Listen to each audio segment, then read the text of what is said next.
This is going to be an extremely important press conference because some intriguing facts would be put forth over here. बहुत महत्वपूर्ण हकीकत facts आज देश के सामने रखने का काम भारतीय जनता पार्टी करेगी। आप सब ने देखा कि 20 वर्षों तक भारत के माननीय प्रधानमंत्री नरेंद्र मोदी जी ने किस प्रकार से विषपान किया, किस प्रकार से उनके ऊपर सन 2002 के गुजरात दंगों को लेकर झूठे आरोप, झूठे आक्षेप लगाए गए और कल किस प्रकार सुप्रीम कोर्ट ने, देश के सर्वोच्च न्यायालय ने उन्हें क्लीन चिट दिया। इस विषय में पार्टी ने प्रेस कॉन्फ्रेंस भी किया। आदरणीय गृह मंत्री जी को भी हमने आज विस्तार में सुना है। बंधुगण, कोर्ट ने कुछ ऑब्जर्वेशंस कल दिए थे। सुप्रीम कोर्ट ने न केवल ऑब्जर्वेशन अपितु लिखित वर्डिक्ट भी दिया है। मैं उनमें से कुछ अंश आपके सामने रखूंगा क्योंकि आज न्यूज ने दिखाया है कि कुछ लोग डिटेन हुए, तीस्ता से तलवार इत्यादि कुछ लोग आज डिटेन हुए हैं। वो क्यों डिटेन हुए हैं, उनके पीछे किस प्रकार का एक षड्यंत्र का जीवन उनका रहा है, ये सारे कच्चे चिट्ठे के साथ आज भारतीय जनता पार्टी अपने केस को रखेगी। कल सर्वोच्च न्यायालय ने कहा, The proceedings have been pursued for the last 16 years to keep the pot boiling, obviously for ulterior design. 16 वर्षों से ये जो केस चल रहा था कहीं ना कहीं एक अल्टीरियर डिजाइन अर्थात षड्यंत्र के अंतर्गत चल रहा था और इस विषय को जीवित रखने के प्रयास चल रहा था। कोर्ट ने आगे कहा, all those involved in such abuse of process need to be in the dock and proceeded with in accordance with law. Supreme court, सर्वोच्च न्यायालय ने स्पष्ट शब्दों में कहा है कि ऐसे तमाम लोग, जिन लोगों ने किया, जिन लोगों ने षड्यंत्र रचे, उनको भी कानून के मुताबिक न्यायालय के समक्ष आना होगा और कानून का सामना करना पड़ेगा। They have to be in the dock, अर्थात ऐसा नहीं है कि वो इतने वर्षों तक षड्यंत्र करते रहेंगे और बच के निकल जाएंगे। जो उन्होंने किया है उसका कर्मफल इस देश के कानून के हिसाब से उन्हें भी भुगतना पड़ेगा। तीसरा, सुप्रीम कोर्ट ने टिप्पणी किया है, it appears to us that a coalesced effort of the disgruntled officials of the state of Gujarat along with others was to create sensation by making revelations which were false to their own knowledge. कुछ officials और कुछ others, Teesta से तलवार जैसे कुछ लोग और कुछ ऑफिशियल्स जो आज डिटेन हुए हैं, इन लोगों ने एक छद्म कहानी बनाई, एक फॉल्स नरेटिव बनाया, जानते हुए बनाया कि ये सारी चीजें झूठी हैं। तो ये सुप्रीम कोर्ट ने सख्त टिप्पणी की है। सुप्रीम कोर्ट ने बकायदा तीस्ता से तलवार का नाम भी लिया है अपने जजमेंट में और सुप्रीम कोर्ट ने वर्डिक्ट में लिखा है, मैं पढ़ता हूं, court, antecedents of Teesta Sitalwar need to be reckoned with, and also because she has been vindictively persecuting this list bracket में dispute for her ulterior design by exploiting the emotions and sentiments of Jakia Jafri, the real victim of circumstances. Supreme court ने कहा है कि तीस्ता सितलवाड़ के antecedents की जांच करनी होगी, पता लगाना होगा कि ये तीस्ता सितलवाड़ जिसने इस डिस्प्यूट को इतने लंबे खींचने की कोशिश की और जो विक्टिम थे उनके इमोशंस का प्रयोग करते हुए उसने अपने अल्टीरियर डिजाइन अर्थात अपने षड्यंत्र को उसने अंजाम दिया। तो तीस्ता सितलवाड़ के पीछे जो षड्यंत्र था, नीड टू बी रेकॉन्ड, उसका पता लगाना होगा। तो आज ये जो पता लगाने की प्रोसेस चल रही है, बहुत सारे प्रश्न ऐसे हैं जिनका आज देश के सामने हम जवाब रखना चाहेंगे। I have number of documents, समय कम है, मैं ये सारे डॉक्यूमेंट्स आपके सामने पढ़ नहीं सकता, मगर किस प्रकार से तीस्ता सितलवाड़ एंड कंपनी ने देश को बरगलाने का काम किया गुजरात के दंगों को लेकर, मैं कुछ उदाहरण रखूंगा। जाकिया जाफरी किसके निर्देश पर काम कर रही थी? उनको डिक्टेशन कौन दे रहा था। और केवल जाकिया जाफरी नहीं, कई ऐसे विटनेस थे देश में गुजरात दंगों को लेकर जिनको ट्यूटर और डिक्टेशन देने का काम तीस्ता सितलवाड़ की जो एनजीओ थी वो एनजीओ कर रही थी। और बड़ा आश्चर्य का विषय है, मैं कुछ उदाहरण दूंगा, आप सब इस उदाहरण को जानते हैं। कौसर बानो नाम आपने सुना होगा। कौसर बानो वो महिला थी जो एक नरेटिव बनाया गया कि शी वॉज प्रेग्नेंट और छुरी से उनके गर्भ को काट करके बच्चे को मार दिया गया। और ये फैलाने का काम, इस नरेटिव को फैलाने का काम तीस्ता सितलवाड़ एंड कंपनी ने किया था। बाद में ये पोस्टमार्टम में मालूम पड़ा कि उनकी डेथ, कौसर बानो की डेथ जलने से हुई थी और ये पूरी की पूरी कहानी फर्जी थी। ठीक उसी प्रकार नानूमिया मालिक, ये नरोदा गांव केस में है, उन्होंने बड़े स्पष्ट रूप से कहा है कि मदीना एक महिला जो शादीशुदा थी और उनका जो रेप राइटियर्स ने किया है, दंगाइयों ने जो रेप किया है, ये पूरी मनगढ़ंत कहानी तीस्ता सितलवाड़ की थी। But Malik told the SIT that Madina's rape was an accusation put forth at the behest of Teesta Setalvad. Madina has also denied the charge. ये एक लीडिंग अखबार ने और एक लीडिंग न्यूज एजेंसी ने छापा बाद में।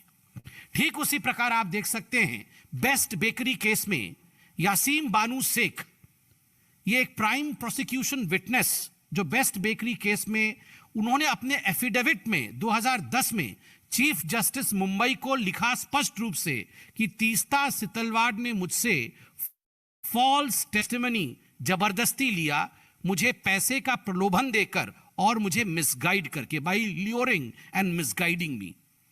Teesta Setalvad made me give false testimony in the Best Bakery case, Yasmin Bano Sheikh. आप सोचिए किस प्रकार से ये जो विटनेसेस थे उनको ट्यूशन करने का काम, उनसे झूठ बुलवाने का काम तीस्ता सितलवाड़ एंड कंपनी कर रही थी। ठीक उसी प्रकार श्री चेतन कुमार गौर जो वडोदरा के हैं, उन्होंने भी कंप्लेंट दिया है कि उनसे भी झूठ बुलाया गया। एक बहुत प्रसिद्ध केस रहा रियाज खान पठान का केस आप सभी जानते हैं।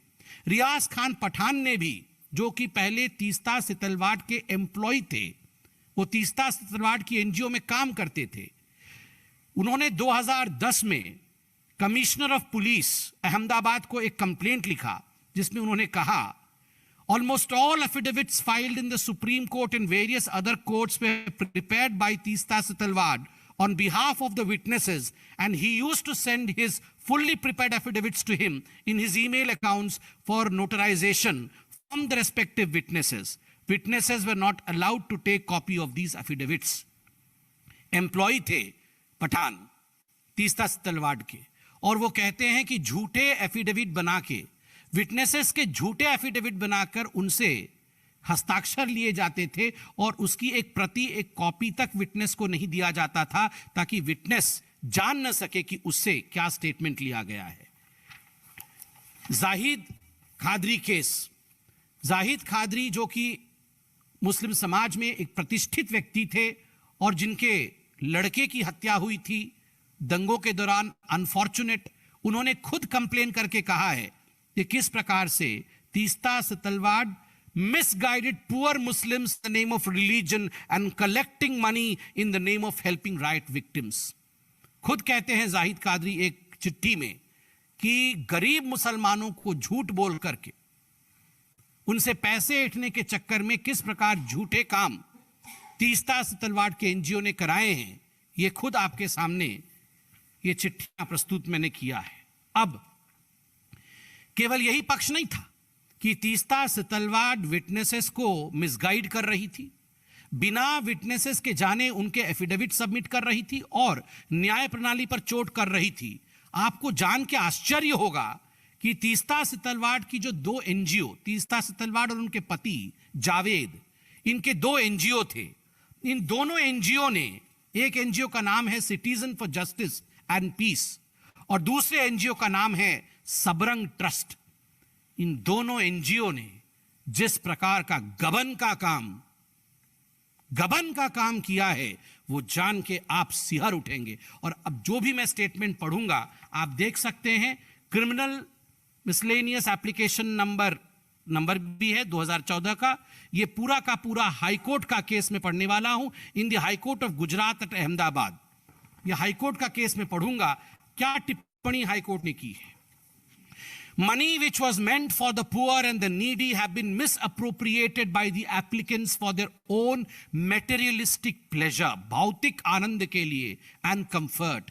Huge amount has been used for the purchase of items like, सुनिए, wine, shoes, holiday resorts, air tickets, etc. ये सब खरीदने के लिए जो पैसे आपने मुसलमानों के नाम पे इकट्ठे किए थे, इन चीजों पे खर्च किया गया।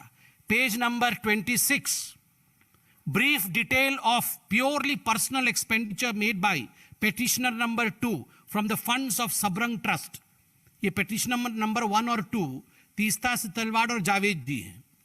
The data receive from the union bank of India shows that substantial amounts were spent by petitioner number 2 was towards shopping, entertainment, foreign goods purchase, domestic requirements and others, hair salon expenses, Mona Lucky stores, Reliance Fresh, beauty stores, cottage industries, Royal Fashion Corner, medicines, cakes, shoes from, ये कौन सी company है, Vogel shoes Geneva, ये हम लोग भी नहीं जानते हैं।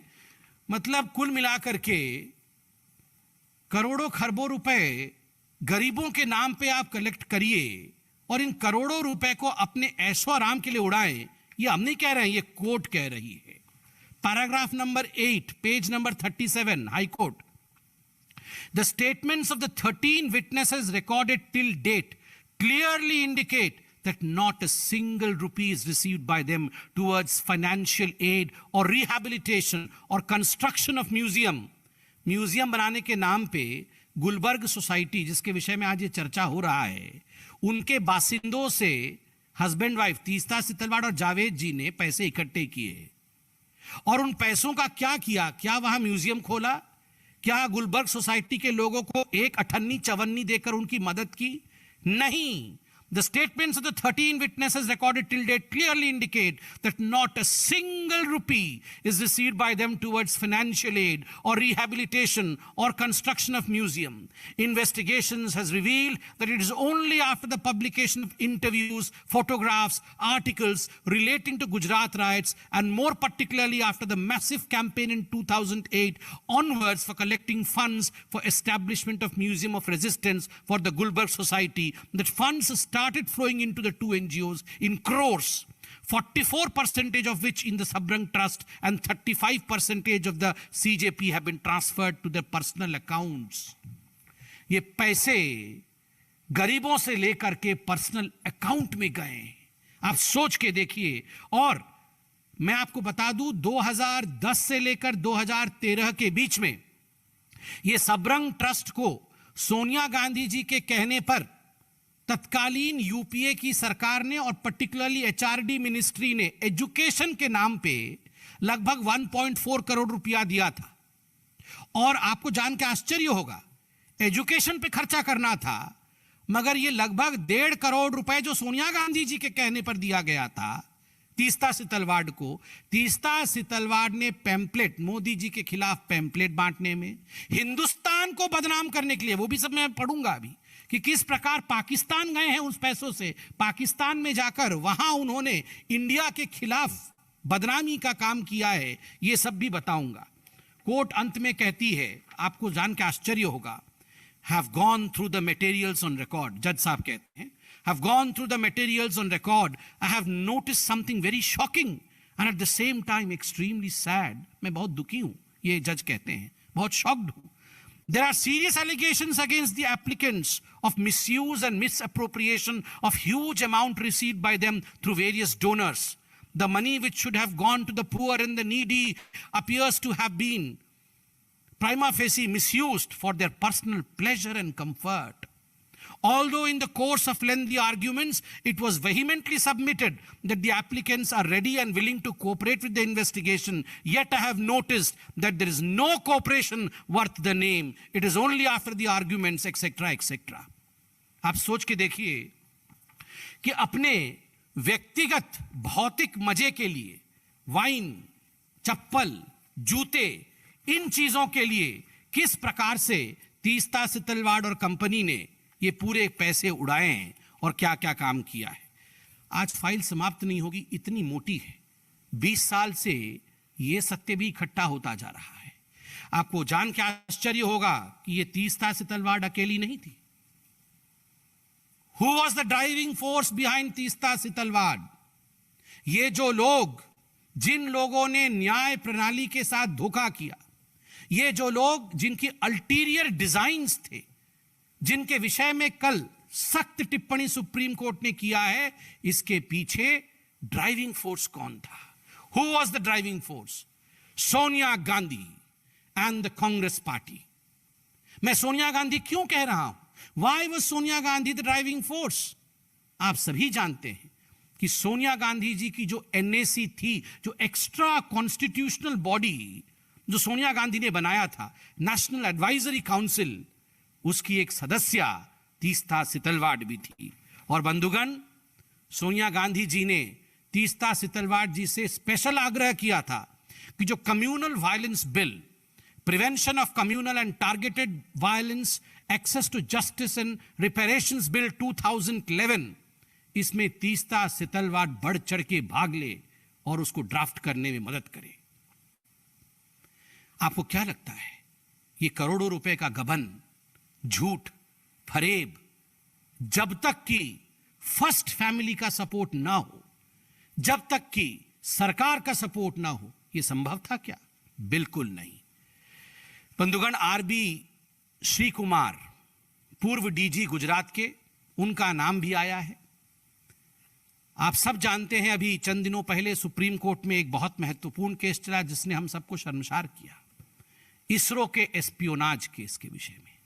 एस नंबी नारायणन, एक बुजुर्ग हमारे साइंटिस्ट जिन्होंने देश के लिए काम किया, जिस प्रकार से उनके खिलाफ षड्यंत्र रच करके उन्हें फंसाने का और उन्हें मलाइन करने का काम आरबी शिव कुमार ने किया, सुप्रीम कोर्ट ने इसकी भी टिप्पणी की है। सुप्रीम कोर्ट ने आरबी शिव कुमार को भी अपने सामने प्रस्तुत होने के लिए बुलाया है। तो स्वाभाविक है, ये षड्यंत्र केवल गुजरात के खिलाफ नहीं, ये जो षड्यंत्रकारी थे, ये षड्यंत्रकारी भारत के हर फ्रंट में षड्यंत्र करने में व्यस्त थे। और आज अगर देश का सर्वोच्च न्यायालय सुप्रीम कोर्ट ने सख्ती के साथ कहा है कि they wanted to keep the pot boiling and they have to be brought to the dock, उन्हें भी सामने आना होगा और उन्हें भी इस न्याय चक्र को देखना होगा, उसका सामना करना होगा।